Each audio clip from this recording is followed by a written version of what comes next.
किसी शहर के रेलवे स्टेशन पर एक भिखारी रहता था। वो वहां आने जाने वाली रेलगाड़ियों में बैठे यात्रियों से भीख मांगकर अपना पेट भरता था। एक दिन जब वह भीख मांग रहा था तो सूट बूट पहने एक लंबा सा व्यक्ति उसे दिखा। उसने सोचा कि यह व्यक्ति बहुत अमीर लगता है, इससे भीख मांगने पर यह मुझे जरूर अच्छे पैसे देगा। वह उस लंबे व्यक्ति से भीख मांगने लगा। भिखारी को देखकर उस लंबे व्यक्ति ने कहा, तुम हमेशा मांगते ही रहते हो, क्या कभी किसी को कुछ देते भी हो? भिखारी बोला, साहब मैं तो भिखारी हूं, हमेशा लोगों से मांगता ही रहता हूं। मेरी इतनी औकात कहां कि किसी को कुछ दे सकूं। लंबा व्यक्ति बोला, जब किसी को कुछ दे नहीं सकते तो तुम्हें मांगने का भी कोई हक नहीं है। मैं एक व्यापारी हूं और लेन देन में ही विश्वास करता हूं। अगर तुम्हारे पास मुझे कुछ देने को हो तभी मैं तुम्हें बदले में कुछ दे सकता हूं। इतना कहने के बाद वह लंबा आदमी ट्रेन में बैठकर चला गया। इधर भिखारी उसकी कही गई बात के बारे में सोचने लगा। उस लंबे व्यक्ति के द्वारा कही गई बात उस भिखारी के दिल में उतर गई। वह सोचने लगा कि शायद मुझे भीख में अधिक पैसा इसीलिए नहीं मिलता क्योंकि मैं उसके बदले में किसी को कुछ दे नहीं पाता हूं। लेकिन मैं तो भिखारी हूं, किसी को कुछ देने लायक भी नहीं हूं। लेकिन कब तक मैं लोगों को बिना कुछ दिए केवल मांगता ही रहूंगा? बहुत सोचने के बाद उस भिखारी ने निर्णय किया कि जो भी व्यक्ति उसे भीख देगा उसके बदले में वह भी उस व्यक्ति को कुछ जरूर देगा। लेकिन अब उसके दिमाग में यह प्रश्न चल रहा था कि वह खुद भिखारी है तो भीख के बदले में वह दूसरों को क्या दे सकता है। इस बात को सोचते हुए 2 दिन हो गए, लेकिन उसे अपने प्रश्न का कोई उत्तर नहीं मिला था। तीसरे दिन जब वह स्टेशन के पास बैठा हुआ था तभी उसकी नजर कुछ फूलों पर पड़ी जो स्टेशन के आसपास के पौधों पर खिल रहे थे। उसने सोचा, क्यों ना मैं लोगों को भीख के बदले कुछ फूल दे दिया करूं। उसको अपना यह विचार अच्छा लगा और उसने वहां से कुछ फूल तोड़ लिए। अब वह ट्रेन में भीख मांगने पहुंचा। अब जब भी कोई उसे भीख देता तो उसके बदले में वह भीख देने वाले को कुछ फूल दे देता। उन फूलों को लोग खुश होकर अपने पास रख लेते थे। अब भिखारी रोज फूल तोड़ता और भीख के बदले में उन फूलों को लोगों में बांट देता था। कुछ ही दिनों में उसने महसूस किया कि अब उसे बहुत अधिक लोग भीख देने लगे हैं। वह स्टेशन के पास के सभी फूलों को तोड़ लाता था। जब तक उसके पास फूल रहते थे तब तक उसे बहुत से लोग भीख देते थे, लेकिन जब फूल बांटते बांटते खत्म हो जाते तो उसे भीख भी नहीं मिलती थी। अब रोज ऐसा ही चलता रहा।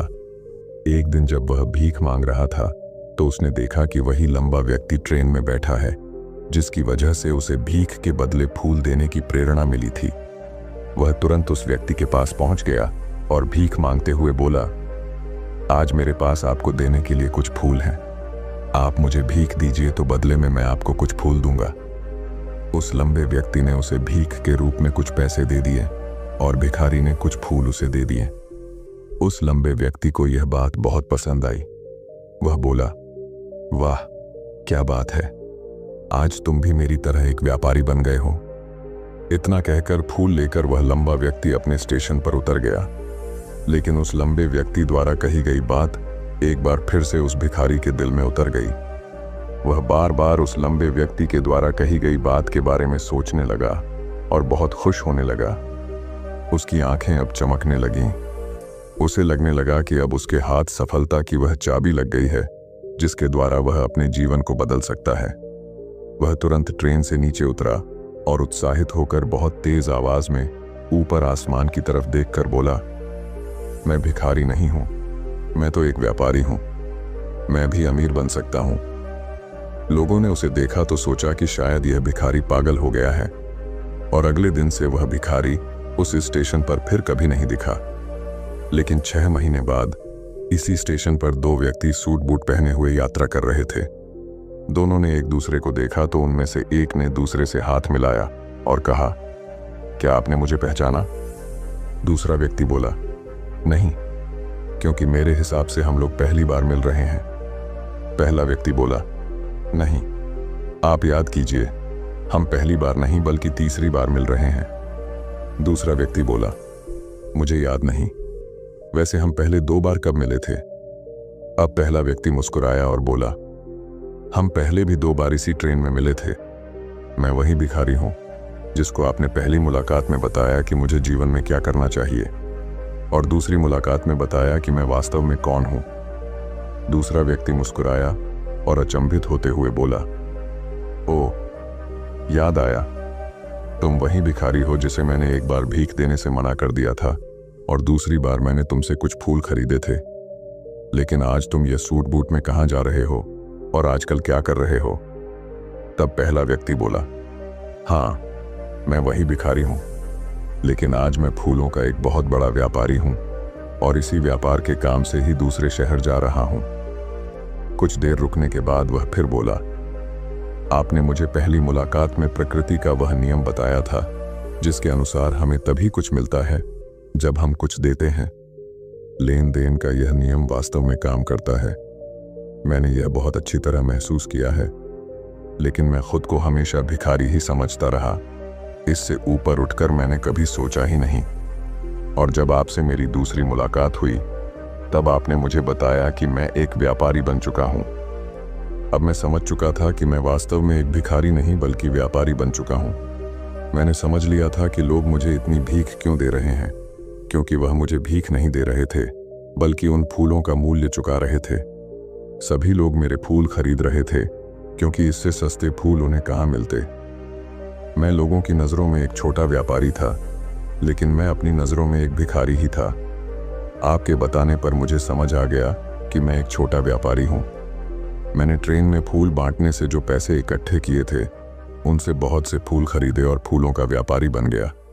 यहाँ के लोगों को फूल बहुत पसंद है और उनकी इसी पसंद ने मुझे आज फूलों का एक बहुत बड़ा व्यापारी बना दिया। दोनों व्यापारी अब खुश थे और स्टेशन आने पर साथ उतरे और अपने अपने व्यापार की बात करते हुए आगे बढ़ गए। दोस्तों, इस कहानी से हमें बहुत कुछ सीखने को मिलता है। कहानी में लंबा व्यापारी गिव एंड टेक के नियम को बहुत अच्छी तरह जानता था। दुनिया के सभी बड़े व्यापारी इसी जीवन के नियम का उपयोग करके सफल हुए हैं। इस फॉर्मूले को उसने भिखारी को भी बताया। भिखारी ने इस प्राकृतिक नियम को अपना लिया और इसका असर उसके जीवन में साफ दिखाई देने लगा। उसने अपनी सोच बदली और उसकी जिंदगी बदल गई। यह कहानी हमें बताती है कि हम यदि अपनी सोच बदल लें तो कुछ भी हासिल किया जा सकता है। यदि हम खुद को छोटा समझते रहेंगे तो हम हमेशा छोटे ही बने रहेंगे। बड़ा बनने के लिए हमें अपनी सोच को बदलना होगा और खुद के बारे में बड़ा सोचना होगा। कहानी का सार यह है कि सफलता आपकी सोच में छुपी होती है। खुद का आत्मसम्मान जगाइए, अपनी सोच को बड़ा बनाइए और देखिए कैसे आप सफलता के शिखर पर पहुंच जाते हैं।